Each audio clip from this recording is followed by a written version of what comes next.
Two men can be a family and they can adopt kids, which I think is problematic. Two women could be a family, they can adopt kids. Marriage doesn't mean anything anymore. What threat is that to you if those two men love each other? Because you can point statistically to our society being eroded from within because two men automatically create an unstable household because that is not God's design for a family. And you think that hurts America? Absolutely. For the first time in modern American history, more young men than women are claiming religious affiliation, a gender gap of 7%, while men under 30 who lean Republican have also outpaced Democrats for the first time in more than a decade. Here at the Faith Forward Pastor Summit in Gainesville, Georgia, hosted by an arm of the conservative activist group Turning Point USA, the call for young conservative men. We're called to be biblical and we're called to be political.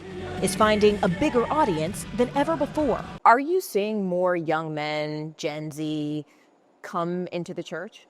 Yeah, we are. It's very intentional. And I think the messaging from the administration was very intentional. The Trump administration? Yeah, it was to win those kind of people. Who? And the young people, the men who want to be men. If you fear culture, then you don't fear God. Men who want to, or can be convinced to, return to what he calls traditional values. I think wokeness, is really anything that comes against God's design. It's this progressive mentality.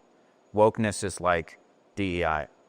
Wokeness is... And you think that's against God? DEI. Yes, 100%. How so?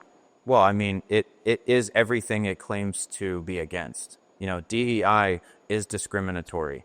It is racist. DEI says, what's your skin color and who do you sleep with? You're getting to the front of the line. Can I push back on that? Please. My interpretation of DEI and affirmative action is essentially saying, not that you must promote me because I'm black, but you are not allowed to discriminate against me. But that's already a part of our Constitution and already a part of our laws. DEI has been used to push people to the front of the line who don't belong there. If someone calls some points and says that's a DEI hire, I think that's wrong too. Do you think they're pointing at you or do you think they're pointing at me? I don't know. I'll tell you what, though, I think it's wrong to make a snap judgment. That is not godly. Because it assumes that the only people who can have good things are straight white men. Exactly. And that's a problem. Are the young men who support LGBTQ rights or believe in DEI, are they welcome here? They're welcome. They might not want to come back.